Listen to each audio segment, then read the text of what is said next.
मेष राशि का राशिफल सितंबर 2024। स्वास्थ्य, परिवार, प्रेम, भाई, बंधु, सबके बारे में हम आप लोगों को बताएंगे। खासकर मेष राशि वाले बहुत ही ध्यान से इस वीडियो को सुने। स्वास्थ्य, यह महीना स्वास्थ्य के दृष्टिकोण से मेष राशि वालों के लिए थोड़ा कमज़ोर रहेगा। राशि स्वामी मंगल जो तीसरे भाव में रहकर आपको भरपूर साहस, पराक्रम प्रदान करेंगे और आपकी स्वास्थ्य समस्याओं में कमी प्रदान करेंगे। लेकिन दूसरे और सप्तम भाव के स्वामी शुक्र छठे भाव में अपनी नीच राशि कन्या के केतु के साथ विराजमान रहेंगे और उन पर मंगल और बृहस्पति की दृष्टि होगी, जिससे आपको पेट से संबंधित समस्याएं परेशान कर सकती हैं। इसके साथ ही जो लोग डायबिटिक पेशेंट हैं वे भी थोड़ा सतर्क रहें, उन्हें ज़्यादा परेशानियों का सामना करना पड़ सकता है। अपने स्वास्थ्य और अपने खान पान पर ध्यान दें। महीने के उत्तरार्ध में शुक्र यहाँ से निकल जाएंगे तो समस्याओं में कमी आएगी, लेकिन सूर्य और बुध भी छठे भाव में आकर राहु केतु के प्रभाव में पीड़ित अवस्था में होंगे। इसलिए इस पूरे महीने आपको अपने स्वास्थ्य पर ध्यान देना होगा।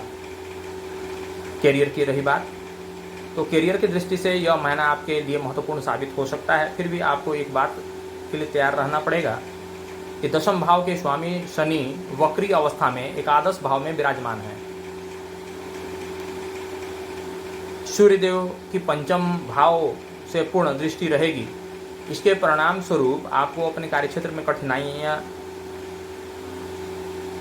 कठिन मेहनत भी करना पड़ सकता है। यह समय बहुत ज़्यादा मेहनत का होगा, इसलिए आपको डटकर मेहनत करना चाहिए। समस्याओं से बाहर निकल पाएंगे, लेकिन 16 सितंबर से सूर्य महाराज कन्या राशि में आपके छठे भाव में चले आएंगे और तब आपकी नौकरी के लिए समय अच्छा रहेगा।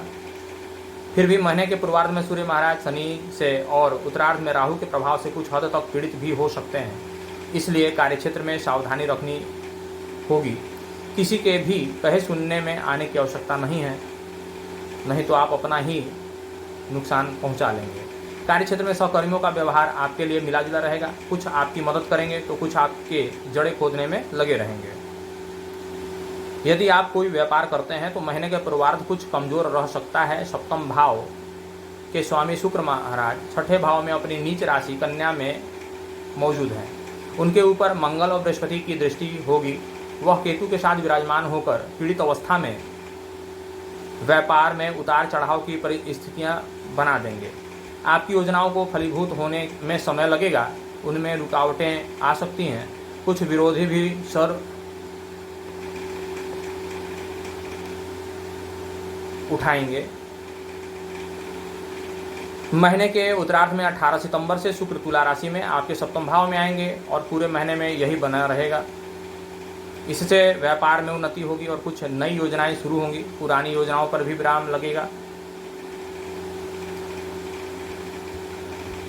वह अब दूर होगा और फिर से चालू हो जाएगी जो पुरानी समस्याएं थी आपकी।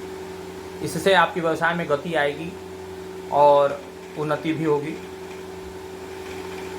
अब बात कर लेते हैं मेष राशि वालों के निजी संबंधों, प्रेम, विवाह आदि के बारे में। यदि आप किसी प्रेम संबंध में हैं तो महीने की शुरुआत में सूर्य और बुध आपके पंचम भाव में रहकर आपके प्रियतम से आपकी दूरियों को कम करेगा। आपका आपसी तालमेल बेहतर बनेगा। आप अपनी बातों को खुलकर अपने प्रियतम से कह पाएंगे। अच्छा है, शनि महाराज की वक्री दृष्टि पंचम भाव को देख रहा है, जिससे किसी की नज़र आपके प्यार को लग सकता है। इसलिए प्यार के मामले में थोड़ी नरमी रखें।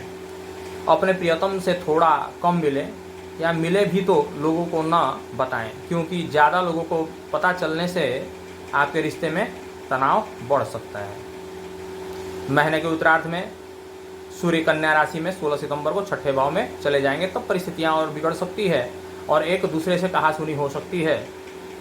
थोड़ा सतर्क रहें। बुध 23 तारीख को अपने छठे भाव में चले जाएंगे, जहां पर सूर्य भी विराजमान होंगे। इस स्थिति में हल्का सा सुधार होगा, लेकिन आप कोई भी ऐसा काम न करें जिससे समाज में आपको अपमान सहना पड़े। आपसी समन्वय को बेहतर बनाएं, अपने रिश्ते में मर्यादित बने रहें, इसी से आपका रिश्ता बेहतर चल पाएगा। विवाहित जातकों की बात करें तो सप्तम भाव में स्वामी शुक्र महीने के पूर्वार्ध में पीड़ित अवस्था में छठे भाव में होंगे, जो आपके वैवाहिक जीवन के लिए अनुकूल नहीं कहा जा सकता है और आप दोनों के बीच तालमेल का अभाव रहेगा। रिश्ते में गर्मागर्मी बनी रहेगी, एक दूसरे को समझ पाने में भी समस्या हो सकती है। इसका असर आपके पारिवारिक संबंधों में पड़ेगा। 18 सितंबर से शुक्र तुला राशि में आपके सप्तम भाव में लौट आएंगे, जिससे इन परिस्थितियों में सुधार आने लगेगा। आप अपने जीवन साथी से अपनी समस्याओं को दूर करने की बराबर कोशिश करते रहेंगे। अपने वैवाहिक जीवन को और बेहतर बनाने के लिए प्रयास करें। संभव हो तो उनको कुछ नए उपहार खरीद कर लाएं दें और कहीं बाहर घुमाने के लिए लेकर जाएं, ताकि उनका मन भी आपके प्रति आकर्षित हो। मेष राशि वालों को सलाह दी जाती है कि सूर्य को जल दें, जल में थोड़ा पीले चावल आदि को डाल लें। बृहस्पति के दिन केले के वृक्ष में पूजा करें। कर्ज मुक्ति से पार पाने के लिए ऋण मोचक मंगल स्रोत का प्रतिदिन पाठ करें। श्री मंगल महाराज जी के किसी भी मंत्र का नियमित जाप करते रहें, जिससे आप हर परेशानी से पार पाएं। यह महीना मेष राशि के जातकों के लिए कुछ सावधानियां रखने वाला महीना होगा। वैसे तो आपको आर्थिक लाभ प्राप्त होंगे, आपकी आमदनी बढ़ेगी, क्योंकि पूरे महीने वक्री अवस्था में शनि महाराज अपनी ही राशि कुंभ में आपके एकादश भाव में विराजमान रहेंगे और आपकी आमदनी को निरंतर बढ़ाते रहेंगे। आपके पास एक से अधिक माध्यमों से धन प्राप्ति के योग बनेंगे। सूर्य भी महीने की शुरुआत में पंचम भाव में बैठकर आपके एकादश भाव को देखेंगे, जिससे आमदनी से जुड़ी समस्याओं में कमी आएगी। आपको आर्थिक लाभ प्राप्त हो सकता है। नौकरी करने वाले जातकों को कठिन मेहनत करने से गुरेज नहीं करना चाहिए। व्यापार करने वाले जातकों के लिए भी महीने की शुरुआत में कुछ कमजोर स्थिति रहेगी। सप्तम भाव के स्वामी शुक्र छठे भाव में राहु और केतु के प्रभाव में रहेंगे और उन पर मंगल महाराज बृहस्पति देव की दृष्टि भी होगी। लेकिन 18 सितंबर से शुक्र अपनी ही तुला राशि में अपने सप्तम भाव में प्रवेश कर जाएंगे, जिससे व्यापार में जुड़ी समस्याओं में कमी आएगी। विद्यार्थियों के लिए यह महीना अनुकूल होगा। पंचम भाव के स्वामी पंचम भाव में विराजमान रहकर आपको मजबूत दिशा दिखाएंगे। प्रेम संबंधों में कुछ उतार चढ़ाव हो सकता है, फिर भी आप अपने प्रियतम को खुश रखने की हर संभव कोशिश करें। वैवाहिक जीवन में महीने का पूर्वार्ध कुछ कमजोर रहेगा, लेकिन उत्तरार्ध में खुशियां आने लगेंगी।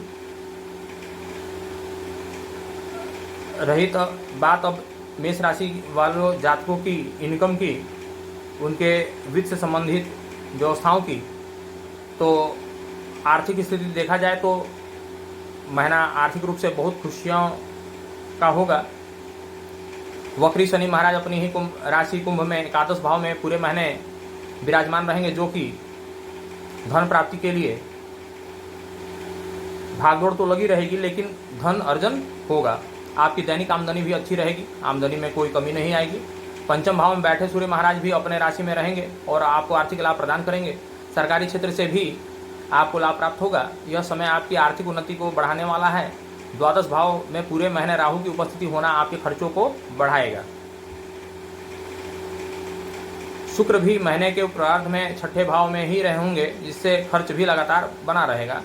महीने के उत्तरार्ध में 16 सितंबर से सूर्य और 23 सितंबर से बुध के बीच छठे भाव में आकर द्वादश भाव को देखने से आपके खर्चों में तेजी और आने की संभावना बनेगी। इसलिए आपकी आमदनी तो भले ही बेहतर हो, लेकिन खर्च भी बहुत तेजी से बढ़ेंगे। अब हम बात कर लेते हैं मेष राशि वाले जातकों की, जिनमें उनकी मित्रवत संबंध, परिवार, भाई बंधु से कैसा रिश्ता रहेगा इस महीने। तो ये महीना पारिवारिक तौर पर सामान्य रहने की संभावना दिखाई दे रही है। दूसरे भाव के स्वामी शुक्र महीने की शुरुआत में छठे भाव में पीड़ित अवस्था में रहेंगे, जिससे पारिवारिक जीवन में कुछ समस्याएं आ सकती हैं। कुछ संपत्ति कटुन समस्याओं से बाहर निकलने के लिए देवगुरु बृहस्पति दूसरे भाव में रहकर इन समस्याओं से बाहर निकालने का रास्ता भी दिखाएंगे। महीने की शुरुआत में पारिवारिक जीवन में थोड़ा तनाव ही रहेगा, लेकिन उत्तरार्ध में चुनौतियां कम होंगी। स्थितियों में सुधार आने लगेगा। महीने के पूर्वार्ध में आपकी माताजी की सेहत भी बिगड़ सकती है, इसलिए उनकी सेहत का बराबर ध्यान रखें। हालांकि महीने के उत्तरार्ध में उनकी सेहत में सुधार होगा और घर का माहौल भी हल्का हो जाएगा। भाइयों से कुछ कहा-सुनी हो सकती है, लेकिन अंततः वो आपका साथ देंगे, इसलिए मनमुटाव अपने अंदर नहीं रखना है। तो मेष राशि वाले जातकों की पूरे महीने की राशिफल आप दर्शकों तक मैंने पहुंचाया। नेक्स्ट वीडियो फिर अगले राशि के साथ मैं लेकर आऊँगा।